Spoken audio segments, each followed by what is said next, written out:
호세아서 처음이 이렇게 시작이 되었습니다. 호세아 1장 2절에 보면 여호와께서 처음 호세아에게 말씀하실 때 여호와께서 호세아에게 이르시되 너는 가서 음란한 여자를 맞이하여 음란한 자식들을 낳아라. 이 나라가 여호와를 떠나 크게 음란함이니라 하시니, 호세아가 처음 대하는 이스라엘의 모습은 여호와를 떠나서 음란한 상태에 있던 이스라엘이었습니다. 자, 그리고 이제 호세아 맨 마지막 14장에 와서 여전히 이렇게 말씀을 하고 있습니다. 14장 1절에 이스라엘아 내 하나님 여호와께로 돌아오라. 내가 불의함으로 말미암아 엎드러졌느니라. 이스라엘의 시작은 여호와를 떠나서 음란했던 백성들이었고, 호세아의 마지막은 여전히 그들을 향해서 여호와께로 돌아오라고 말씀을 하면서 호세아서가 마무리되고 있습니다. 이스라엘 백성들은 호세아 선지자를 통해서 여호와께로 돌아와라, 여호와께로 돌아와라, 이 메시지를 끊임없이 들었겠지만, 그러나 그 메시지를 듣고 여호와께 돌아왔다, 여호와께 회개했다, 하나님의 백성다운 모습을 갖추었다, 이런 내용은 기록되어 있지 않습니다. 그런데도 하나님은 이스라엘을 향해서 마지막에 축복의 말씀을 쏟아내고 있습니다. 우리가 읽은 14장 5절부터 7절까지의 말씀을 다시 한번 읽어보십시다. 5절부터 7절까지 시작. 내가 이스라엘에게 이슬과 같으리니 그가 백합화 같이 피겠고 레바논 백향목 같이 뿌리가 박힐 것이라. 그의 가지는 퍼지며 그의 아름다움은 감람나무와 같고 그의 향기는 레바논 백향목 같으리니 그 그늘 아래에 거주하는 자가 돌아올지라. 그들은 곡식같이 풍성할 것이며 포도나무같이 꽃이 필 것이며 그 향기는 레바논의 포도주같이 되리라. 이스라엘은 실패로 끝납니다. 14장 1절에서 말씀했던 것처럼 내가 불의함으로 말미암아 엎드러졌다. 이 말은 너 죄 때문에 넘어졌다, 망했다, 그런 말입니다. 실패로 끝나죠. 그런데 그들에게 복이 주어지고 있다는 겁니다. 실패로 끝났는데 그들에게 복이 주어지고 있습니다. 실패는 멸망으로 끝나면 되는 겁니다. 시험 공부를 열심히 못했으면 점수가 안 나와야 되는 게 당연한 겁니다. 그런데 하나님은 이스라엘에게 기대할 수 없는 그들에게 그 어떤 놀라운 결과를 그들에게 주시겠다 하는 겁니다. 그렇다고 이스라엘을 멸망시키지 않겠다 하시는 것은 아닙니다. 그들의 불의함이 반드시 멸망을 가져올 것입니다. 그것도 아주 무시무시했습니다. 13절 맨 마지막 16절에 보면 사마리아, 이스라엘의 수도였지요. 사마리아가 형벌을 당하여 칼에 엎드러질 것이요 그 어린아이는 부서뜨려지며 아이벤 여인은 배가 갈라지리라. 분명히 이들이 죄 때문에 무시무시한 멸망이 이들에게는 올 것입니다. 그러나 이렇게 멸망당하는 것으로 이스라엘을 역사 속에서 그냥 지워버리시지 않겠다 하시는 겁니다. 호세아서를 설교를 하다가 보면 좀 고민을 하게 되는 부분이 있는데, 그건 바로 접속사. 접속사 때문에 좀 고민을 해야 됩니다. 왜냐하면 이 비슷비슷한 접속사를 계속해서 사용해야 되기 때문에 그렇습니다. 이스라엘의 현실은 망하는 자들입니다. 그런데 그 망하는 자들을 하나님께서 그냥 망하게 내버려 두지 않고 하나님이 그들을 여전히 사랑하고 있습니다. 그러니까 계속해서 이 호세아서를 말씀하면서 어떤 접속사를 써야 되느냐 하면, 그러나 이스라엘은 망하지만 하지만 그럼에도 불구하고 계속해서 이런 같은 의미의 접속사를 사용을 해야 합니다. 하지만 그럼에도 불구하고 그런데 이 모든 것은 어떤 반전을 나타내는 그런 접속사입니다. 이스라엘의 행위는 그 결과로 멸망이 오는 것이 당연합니다. 그런데 하나님이 그렇게 끝내지 않으시겠다는 거죠. 이스라엘이 예상하지 못하는 그런 반전을 하나님께서 만들어내시겠다는 겁니다. 그럼 이런 생각을 해볼 수 있겠습니다. 어차피 반전을 만들어내시려면 굳이 이스라엘을 멸망시킬 필요가 있는가? 칼에 엎드러지고 피를 흘려야 하는 비참한 상황을 꼭 맞이해야 하는가? 어차피 반전이 있다면. 하나님이 그렇게 하시는 데는 크게 두 가지 이유가 있습니다. 첫째는 자신들의 죄악을 보게 하시는 겁니다. 그런 멸망을 하나님께서 그들에게 가져다 주시면서 하나님의 백성이라고 하는 자신들이 얼마나 하나님을 배반한 자들인가, 얼마나 하나님 백성답지 못했던 자들인가, 얼마나 하나님 앞에 바르게 서지 못했던가 하는 것을 분명하게 보여주시는 것이죠. 멸망을 통해서 스스로 확인되어야 했습니다. 둘째, 자신들이 저지른 잘못으로 멸망하는 자리에 하나님이 그 자리에도 함께하고 계시다 하는 것을 알게 하시는 겁니다. 이스라엘이 멸망할 때, 또 남유다가 멸망할 때 무엇이 함께 무너지죠? 하나님의 이름을 두신 성전이 무너집니다. 이미 말씀드렸지만 당시의 전쟁은 신과 신의 싸움이었기 때문에, 그렇게 이해를 했기 때문에 이방신을 섬기는 이방 나라가 여호와를 섬기는 이스라엘을 무너뜨렸다는 것은 여호와의 신을, 자신들의 신이 이겼다는 말이죠. 그래서 신전을 무너뜨리고 당연히 이스라엘이 하나님을 섬기는 성전도 그들이 와서 질밟습니다. 무너뜨리죠. 그것은 우리의 신이 너희의 신을 이겼다는 것을 가시적으로 드러내는 표현입니다. 하나님께서 이스라엘이 저지른 잘못으로 멸망할 때 하나님도 함께 그들이 멸망당하는 수치, 하나님의 이름이 마치 패배자인 것처럼 멸망당하는 그 수치 속에 하나님의 이름도 함께 그들과 같이 두셨다 하는 겁니다. 오늘 우리의 입장에서 좀 생각을 해보자면, 예수님은 하나님이시지만 우리 죄인들과 같은 몸을 입으신 하나님이십니다. 하나님께서 이 땅에 오신 이유는 모든 인류를 구원하시기 위해서 오신 것이 아니라 자기 백성을 구원하기 위해서 오셨죠. 예수님께서 십자가를 통해서 보이신 대속사역은 모든 인류를 구원해내시는데 아무런 문제가 없습니다. 능력 있는 그런 사역입니다. 그러나 그분이 이루신 일은 자기 백성에게만 효력이 있는 겁니다. 이것을 가리켜서 제한 속죄, Limited Atonement 이렇게 얘기합니다. 제한 속죄, 모든 사람을 다 구원하시는 것이 아니라 하나님께서 창세전에 그리스도 안에서 택하신 자들을 자기 백성으로 삼으신 그들을 구원하시기 위해서 예수님께서 십자가 사역을 이루셨는데, 제한 속죄, 우리가 이렇게 말합니다. 여러 가지 성경에 이제 말씀들이 있는데, 마태복음 1장 21절에 보면 아들을 낳으리니 이름을 예수로 하라. 이는 그가 자기 백성을 그들의 죄에서 구원할 자이심이라 그랬습니다. 자기 백성을 구원하기 위해서 예수님께서 이 땅에 오셨습니다.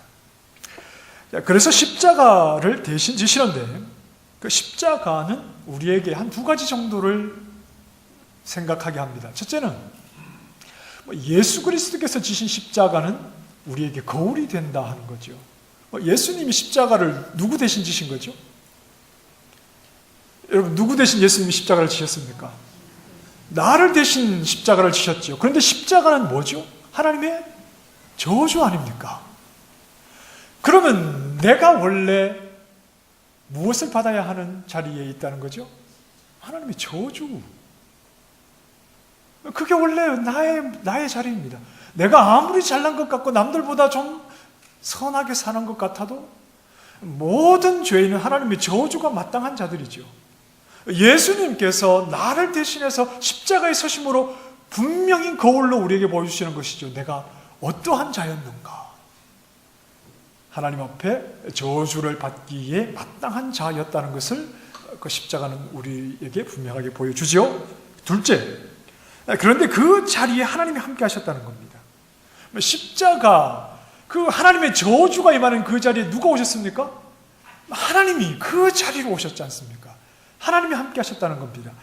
가장 더러운 자리, 가장 역겨운 자리, 인간들도 십자가를 지는 자들에게 어떻게 하죠? 침을 뱉습니다. 조롱하지요.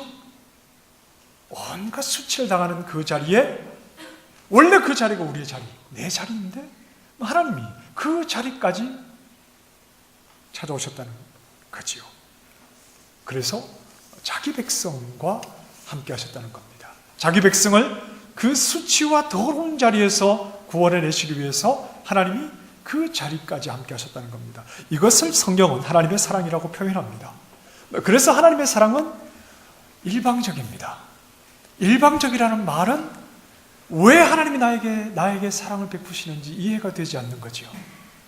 내가 하나님의 사랑을 받을 자격이 있어서 하나님이 나를 사랑하시는 것이 전혀 아니기 때문에 오직 사랑해야 되는 이유는 그분에게서 나오는 것이죠. 그래서 하나님의 사랑을 일방적이라고 말합니다. 당신은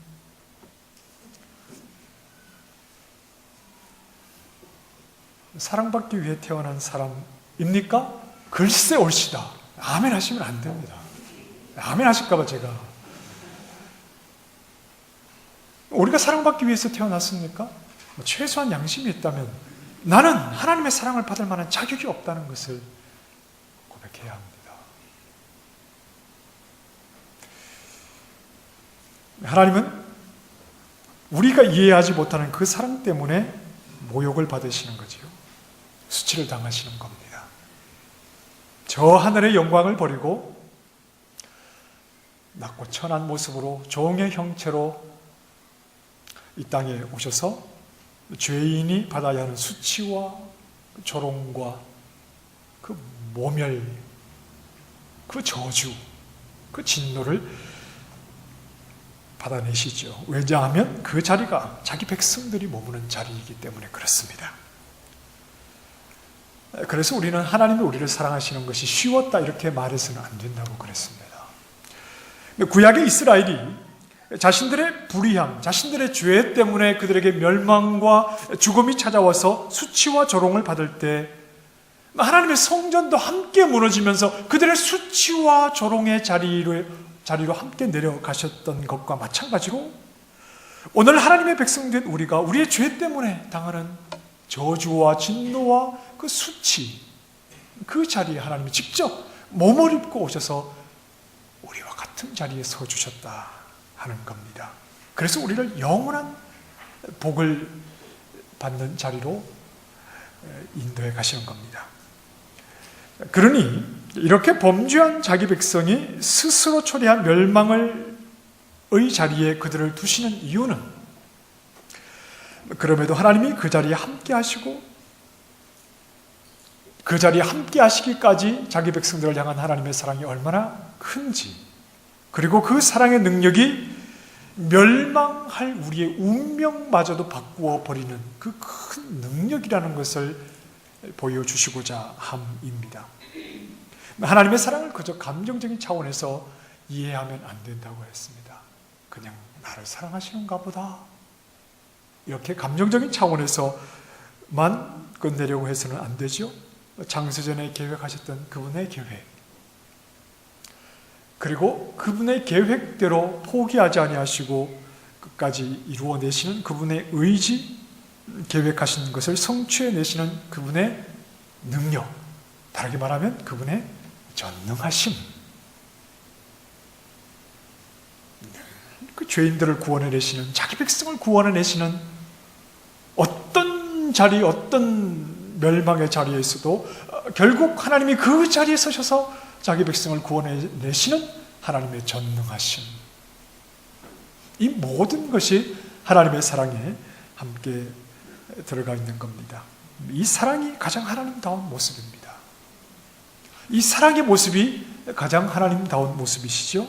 사랑은 세상을 창조하시면서부터 세상이 멸망하기까지 변함없이 자기 백성을 향해서 보이시는 하나님의 모습입니다. 그분의 계획대로 이루어내시는 그분의 성실한 의지, 어떤 상황에서도 이루어내시고 마는 그분의 전능하심, 이 모든 것이 사랑을 통해서 나타나게 되는 것이고, 이 사랑의 하나님이 세상을 지으시고 멸망하기까지 자기 백성에게 보이시는 하나님의 모습이다 하는 겁니다.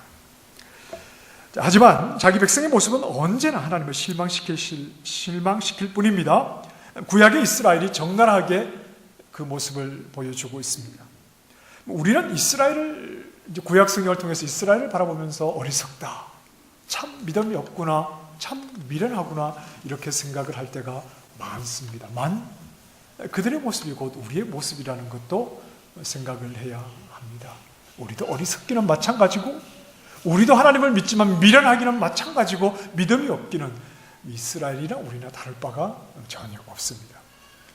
그런데 하나님은 이런 이스라엘을 저버리지 않으시고 오직 자신의 사랑에 모든 무게를 두시고 묵묵히 그분의 약속으로 인도해 가고 계시다 하는 겁니다. 그렇다고 이스라엘의 잘못을 보시고 못 본 척 하신 것은 아닙니다. 시내산 아래에서 금송아지를 만들었을 때 하나님은 그들을 다 죽이시려고 했지요. 그러나 결국 3,000명가량을 죽이셨습니다. 광야의 길에서 그 광야 길을 걷는 것을 원망하고 불평할 때 하나님은 불뱀을 보내셔서 많은 사람들을 죽이셨습니다. 하나님의 인도하심을 믿음으로 따르지 못하던 출애굽 1세대는 40년 광야 생활에서 다 죽게 하셨습니다. 가나안 땅에 들어가서도 사사시대에 그들이 하나님께 불순종함으로 이방을 붙여서 그들을 괴롭게 하고 이방을 섬기게 만들 때 또 하나님께서 그들을 구원해 내셔서 그들을 회복시키지만 또 그들은 하나님을 버리고 불순종함으로 끊임없이 하나님에게서 멀어지는 모습을 이 사사시대에 동일하게 보여줬고, 결국 이것이 이스라엘의 역사입니다. 호세아 시대에는 이제 마지막으로 끝까지 고집을 피우는 이스라엘을 아수르의 손에 붙임으로 그들을 멸망하게 하시는 거죠. 여호와께 끝까지 돌아오지 않는, 끝까지 고집을 피우는 그들을 아수르에 붙여서 멸망하게 하심으로 끝내버리십니다. 어쩌면 하나님의 백성이라는 이스라엘의 역사는 죄악의 역사이기도 합니다. 끊임없이 여호와께 범죄해온 역사, 그것이 바로 구약의 이스라엘의 역사입니다. 구약이 무엇을 보여줍니까? 인간에게는 소망이 없다. 그게 구약의 내용입니다. 구약이 우리에게 말씀해 주는 것은 아무리 하나님의 백성이라도 첫 아담의 후손들에게는 소망이 없다. 그래서 여러분, 구약은 마태복음 1장이 다 정리하죠. 예수님의 족보가 나오는데 구약의 역사는 뭡니까? 인간에게는 소망이 없으니까 그분이 오셔야 된다. 진정한 하나님의 아들이 오셔야 하고 진정한 하나님의 백성이신 예수님이 오셔야 한다. 그게 구약의 역사입니다. 소망이 없죠? 하나님의 백성이라고 하는 이스라엘의 역사는 범죄의 역사, 끊임없이 하나님 앞에 죄를 범한 역사입니다. 그 결과 그들은 순간순간 그들의 역사 속에서 죄의 결과로 죽음이 찾아오고 고통이 찾아오므로 그들이 절망을 경험해야 했습니다. 이스라엘의 역사는 범죄의 역사요, 곧 절망의 역사이기도 합니다. 하지만 하나님의 백성에게는 절망이 끝이 아니었습니다. 언제나 그랬습니다. 하나님의 사랑, 그 강력한 하나님의 사랑이 자기 백성을 붙들고 있습니다. 언제나 범죄하고 또 그것으로 멸망하고 절망하는 것으로 끝이 나야 하지만, 그러나 하나님은 항상 그 강력한 사랑으로 자기 백성들을 붙들고 있어서 그들이 어디로 가든지 어떤 자리에 있든지 하나님이 그들과 함께 하셔서 그 사랑이 어떤 결과를 만들어냈다 하는 겁니다. 호세아서의 주제를 말하라면 하나님이 자기 백성을 사랑하신다, 이렇게 말할 수 있습니다. 그 호세아서를 대하면서 우리가 내릴 수 있는 한 가지 결론은 이것입니다. 절망의 현실에 무너지지 말라. 하나님을 만족시킬 수 없는 나의 현실, 내 안에서 사라지지 않는 죄악 때문에 스스로 절망할 수밖에 없어도 그 절망은 또한 우리에게 주는 유익이 있습니다. 하나님의 사랑의 깊이를 알게 하기 때문입니다. 절망의 자리에서조차 우리와 함께 하시는, 자기 백성과 함께 하시는 하나님을 의심할 수 없는 것은 바로 하나님의 사랑, 그 사랑이 얼마나 강력한가 하는 것을 이스라엘의 범죄와 그들의 멸망의 자리에서 보여주기 때문입니다. 우리도 마찬가지라고 했습니다. 십자가에서 하나님의 사랑이 얼마나 강력한가, 그 멸망의 자리에서 그것을 보여주기 때문입니다. 나는 절망하지만 나를 사랑하시는 하나님은 내가 절망하는 그 수준에서 나를 포기하거나 감당하지 못하시는 그런 무책임하고 무능한 분이 아니다 하는 겁니다. 그렇게 하시는 이유는 나에게 가치가 있어서가 아닙니다. 하나님이 나를 사랑하시기 때문에 그렇습니다. 왜 하나님이 나를 사랑하시죠? 하나님이 나를 사랑하셔야 되는 이유를 한 가지라도 여러분 얘기하실 수가 있습니까? 하나님이 왜 나를 사랑하십니까? 우리는 하나님의 저주의 대상이라니까요. 예수님의 십자가가 우리가 누구인지를 분명하게 보여주고 있지 않습니까? 하나님의 원수였는데 하나님은 왜 우리를 사랑하시죠? 그런데 하나님께서 우리를 사랑하심으로 우리는 절망의 자리에, 하나님을 만족시킬 수 없는 자리에 서 있지만, 그러나 절망하지 말아야 하는 것은, 포기하지 말아야 하는 것은 그 절망이 우리에게 주는 유익이 있는데, 내가 비록 절망의 자리에 선다 하더라도 나를 놓지 않고 그 자리까지도 내려오셔서 나를 구원해내신 하나님의 사랑을 그 자리에서 깨닫게 되기 때문입니다. 우리 모두는 실패 없는 신앙생활을 하기 원합니다. 그러나 우리의 현실은 그렇지 않습니다. 우리 모두는 실패 없는 신앙생활을 하기 원하지만, 그러나 우리의 현실은 늘 우리에게 실패를 맛보게 합니다. 하지만 신앙생활의 실수와 실패 속에서도 늘 확인해야 합니다. 그 자리까지라도 하나님이 찾아오셔서 결국 창세전에 그분의 뜻대로 나를 하나님 백성 삼으셔서, 비록 나는 실패하고 실수하고 절망의 자리에 선다 하더라도 그 자리까지 찾아오셔서 결국 나를 인도해 내시는 그분의 사랑, 나를 향한 그분의 사랑이 나를 책임지시고 나를 인도해 가신다. 이 사실을 우리는 고백해야 합니다. 우리는 자꾸 내가 뭘 하려고 합니다. 그런데 여러분 한번 해보십시오. 여러분이 뭘 하면 그것이 하나님께 만족이 된다고 생각하십니까? 여러분이 뭘 하시면 항상 그것을 하나님이 만족하신다고 생각하십니까? 아닙니다. 우리는 뭘 해야 됩니다. 당연히 뭘 해야 합니다. 그러나 내가 뭘 해서 하나님을 만족시킬 수 있다는 생각으로 하는 게 아니라, 하나님이 그분의 사랑으로 다 하시기 때문에 나는 더 이상 나를 고집하지 않겠다는 의미로 뭘 하는 겁니다. 구약의 이스라엘이 한 게 뭐가 있습니까? 죄만 지었지요. 모세가 뭐라고 이야기했죠? 저기 가나안 땅을 앞두고 모압 평지에서 모세가 죽기 전에 이스라엘 백성들을 향해서 뭐라고 말했지요? 애굽에서부터 너희를 인도해낸 이 시간까지 항상 너희가 여호와 앞에 죄를 지었다. 늘 여호와를 반역했다. 요단강을 건너 가나안 땅에 들어가서도 마찬가지였습니다. 그래서 멸망하지 않습니까, 나라가? 이스라엘이 한 게 뭐가 있죠? 죄만 지었을 뿐입니다. 결국 자기 백성을 대하시는 하나님은 처음부터 모든 책임과 모든 무게를 하나님 자신에게 두신 겁니다. 그 멸망의 자리까지 하나님이 함께 하셨습니다. 그것이 오늘 우리에게는 십자가로 나타났지요. 십자가, 하나님의 저주를 받는 그 자리까지 하나님이 함께 하셔서 모든 무게와 모든 책임을 하나님 자신에게 두시고 그 죄값을 대신 치르시고 하나님의 백성된 우리를 결국은 그 사랑이 포기하지 않고 구원해 내시고 만다 하는 겁니다. 우리 신앙생활에서 내릴 수 있는 큰 결론은 이런 겁니다.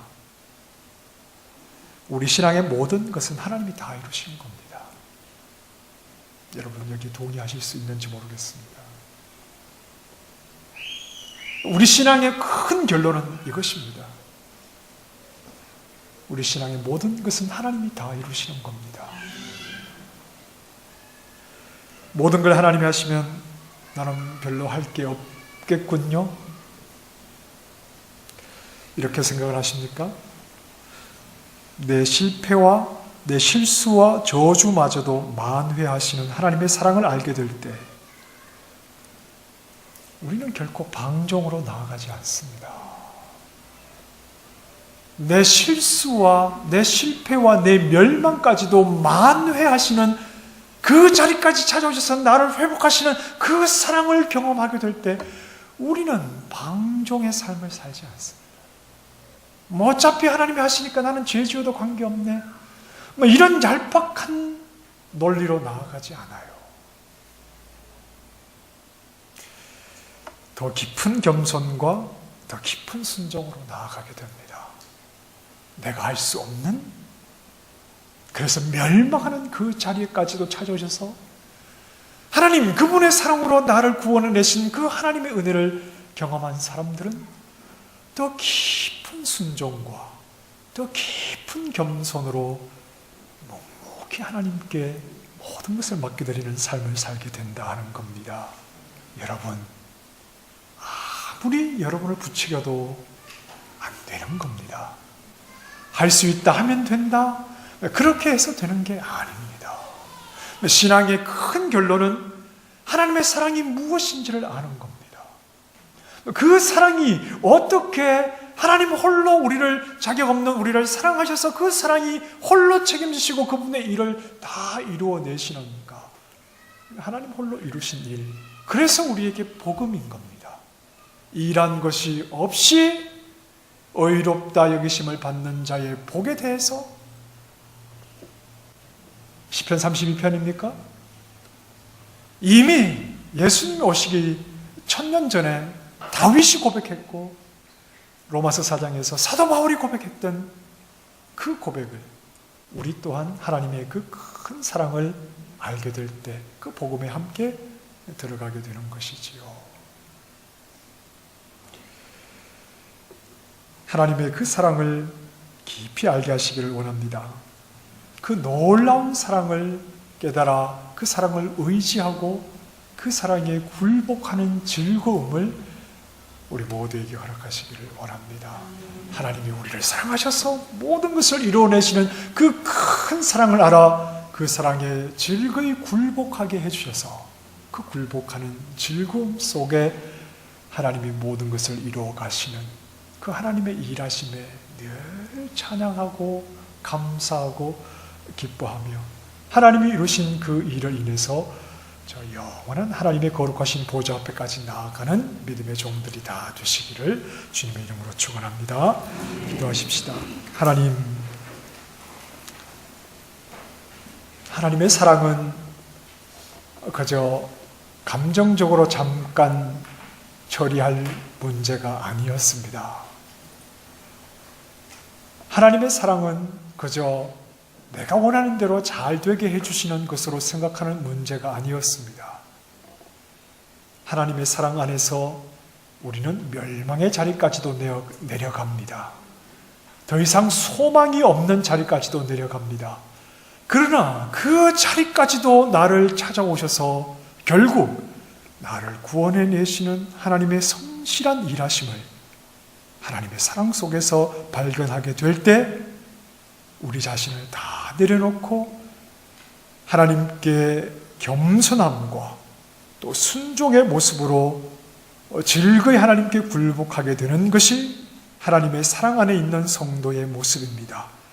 하나님의 사랑을 더 깊이 깨닫는 저희 되게 해주시고 그 사랑만을 의지하며 그 사랑 앞에 나의 모든 것을 다 내어드려 굴복하는 즐거움을 저희에게 더하여 주셔서 구원의 자리로 나아가는 우리 모두 되게 하여 주시옵소서. 예수님 이름으로 기도합니다. 아멘.